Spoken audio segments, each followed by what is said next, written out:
So when Mom and I set out for Nashville in March of 1975, I kept coming up with reasons to stop the car all along the 700-mile trip. I suggested we stop to eat or get ice cream. I wanted to pull over and see every tourist attraction we found. I came up with any excuse I could to delay our trip. Now, Reba, let me tell you something, Mama finally said. If you don't want to go to Nashville, we don't have to do this. But if we do, I'm living all my dreams through you. Well, that changed my attitude. When she was a girl, Mama was a wonderful singer. Her dream had been to go to California to try her luck, but her folks said no. The war was on and she was needed at home. For Mama, responsibility had overridden opportunity. The opportunity I was taking lightly. I realized a chance was being offered to me to do something bigger and maybe better with my life. When Mama told me that, it was just the kick I needed. I told Mama to drive on, and except for gasoline, I'm not sure we stopped again on the entire trip. I made my first demonstration record in a tiny studio. For the session, Red had chosen a song he had co-written, I'm Not Your Kind of Girl, and 3 other tunes. I returned to school and rodeoing and waited. Finally, after a couple of rejections, Red's partner Joe Light made a pitch to Glenn Keener, who was a producer at Phonogram Mercury. We were pitching the song, I'm Not Your Kind of Girl, not the singer, Red recalls, because we had the publishing on the song. I really like this girl, Red quoted Glenn as saying. Eventually, Keener took me, but never did take the song. I signed a deal with Phonogram on November the 11th, 1975. But what about the other singing McEntires? I've often been asked the obvious and fair question, do Pake, Susie, and I have sibling rivalry? The answer is yes. But it hasn't spoiled our relationship. I love them both with all my heart. Both Pake and Susie sang harmony with me on my early records, and Pake was in 2 of my bands. Even after my first major record on a major label, I Don't Want to Be a One-Night Stand, came out in 1976, Pake and Susie continued to sing with me on occasion. Then Pake came to think that we should split our earnings 3 ways, as we had when we were the singing McEntires. But he and Susie weren't getting billing then. The bookings were in my name. I could see the arrangement wasn't going to work, and so our careers eventually went their separate ways. In the middle 80s, Pate got a deal of his own on RCA Records and toured for a while as my opening act. Then he decided to stay home with his wife Katie and their 3 kids, and I can sure understand that. But I wish there was a way he could have stuck it out. Call me prejudiced, but I think Pake outsings them all. Susie is a talented gospel singer who travels all over the country with her husband Paul Luxinger. She signed a contract with Integrity Music in 1993, but before that was under the Psalms Ministry label. Richer or poorer, then or now, we have stayed a singing family. It was through rodeoing that I met the man who became the first great love of my life, Charlie Battles. Although I didn't know Charlie personally, I knew a lot about him long before we ever spoke. Charlie was a rodeo star, the world champion steer wrestler in the International Rodeo Association in 1970, 71, and 72. He was ruggedly handsome, with a build a lot like my daddy's. I never even considered that he could ever have a romantic interest in me. Then came the fateful National Finals Rodeo in December of 1974, where I sang the national anthem and met Red Stegall. After one performance, Mom and I went to a Denny's restaurant in Oklahoma City. We were sitting at the counter when Charlie and his wife Sherry walked by. We all began to talk, and Sherry showed Mama pictures of Cody and Lance, Charlie's 2 boys, and Charlie and I struck up conversation.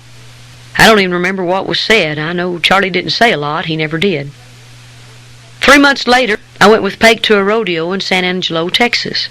Charlie was there, but I barely spoke to him. In fact, I remember more about the stunt that Pake pulled than I do about being around Charlie. It all started one afternoon when I was walking from the pickup and camper where Pake and I were staying up to the Coliseum. We didn't have a motel room and took our showers there in the Coliseum. "Hey, Reba, did you get our hotel room?" Now, the voice belonged to Pax Irvin, a calf roper from Wyoming. He was teasing me in front of a bunch of cowboys, and I was totally embarrassed. I've never liked sexual joking, and I'm not comfortable about flirting either. "No, Pax," I said, "I sure didn't get our room," and I kept on walking. All the cowboys could see my embarrassment, and they just died laughing. I told Pake about the remarks, and he got real mad. Well, I won that night's barrel race, and Pake and I went to the Blue Diamond Bar afterwards to celebrate. We had a few beers, and I guess the thought of what Pax had said to me was burning a hole in Pake's gut. We got back to the rodeo grounds, and we were driving to our parking space by our trailer when we drove by Pax's trailer. There, standing quietly in the moonlight and tied securely, was Pax Irvin's horse. Pake cut off his tail. Now, a horse's tail has a hard core, and hair grows out of that core. Pake cut the hair off right up to the core.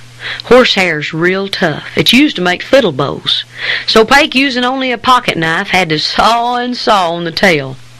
Pax's horse became a bobtail nag. The next day, Pax was furious. I never told that story until now, but Pax, 19 years ago you embarrassed me in the light of day, and my brother barbered your horse in the dark of night. The weekend following San Angelo, I went with Beth Crump, my college rodeo buddy and roommate, to the Professional Rodeo Cowboys Association rodeo in Lubbock, Texas. Charlie and Pake were rodeoing together, and they were there as well. They often rodeoed together, Pake roping calves and Charlie bulldogging. That night at the rodeo, I finished with the evening's fastest time, and by the time the competition finished 2 nights later, I was in 3rd place overall. Man, I was so happy. With my 3rd place finish at San Angelo the weekend before, I had more than filled my permit. I was now a professional cowgirl. That night after Beth and I put our horses up, we wound up celebrating. We were drinking lots of beer and having a real good time down at the Cow Palace when Pake pulled Beth into the men's room just to be funny. As things played out, I'd been around Charlie all day. The house lights came on, a signal for everybody to leave because the place was closing. As I walked by Charlie's table, he pulled me onto his lap. We were all laughing, and I turned around and kissed him, full on the mouth. Now, I don't know why I did it. I was just swept up by the excitement of the rodeo, the music, and the beer. It was just impulsive. But kissing Charlie just seemed like the right thing to do at the time. One of the next rodeos that I went to was Fort Smith, Arkansas, and once again I went with Pake, who was once again around Charlie. A week later, I was back at Chalky practicing with Pake down at the roping pen. "Reba," Pake said, "Charlie left his wife." I was shocked, flabbergasted, astonished. Eventually, I would decide that he had left his wife for me, but I honestly had no such thoughts at the time. I just hadn't been around Charlie enough to even think he'd be interested in me. I'd heard that he was unhappily married, but there hadn't been any talk about him getting a divorce. Sherry, Charlie's wife, was a hard-working gal from a big family who was a good housewife, but I couldn't have lived with her either. Sherry and I were as different as night and day. It was a while before Charlie and I really got together. I continued to see him at rodeos. Then he started coming down to Durant pretty often to visit me at college. By the end of July, we were an item. Despite the 10-year age difference between us, Charlie and I had a lot in common, and I think another part of his appeal was that Charlie was so protective. We were at a dance one night, and Bobby Shillings, my old college boyfriend, was there with another girl. We were all on the dance floor when Bobby and I happened to make eye contact. Well, he shot me the bird. "Charlie, let's just leave," I said from out of nowhere. "Let's get out of here." "What for?" Charlie said. "What's the matter? What's wrong?" I wouldn't tell him, but Charlie was never one to let anything lie. He kept pushing. "Did Bobby Shillings do something to you?"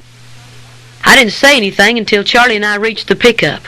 Then I thought it'd be okay to tell him. "Well, Bobby flipped me off," I said. That did it. He slammed the pickup door and stormed back to the dance, but Bobby was already gone. A few minutes later, Charlie and I walked into the lobby of the Holiday Inn. There stood Bobby Shillings. Without a word, Charlie just went for Bobby like a little bulldog and threw him through a plate glass window. The glass shattered, and then the lobby fell real quiet. I looked out the window, and Bobby stood quietly and walked away. No one said anything to Charlie, and he and I left the lobby. I was a little shocked and embarrassed by what Charlie had done, but kind of impressed, too. No one had ever fought for me before. But Charlie could be more tenderly supportive, too, and that was the side I was encouraged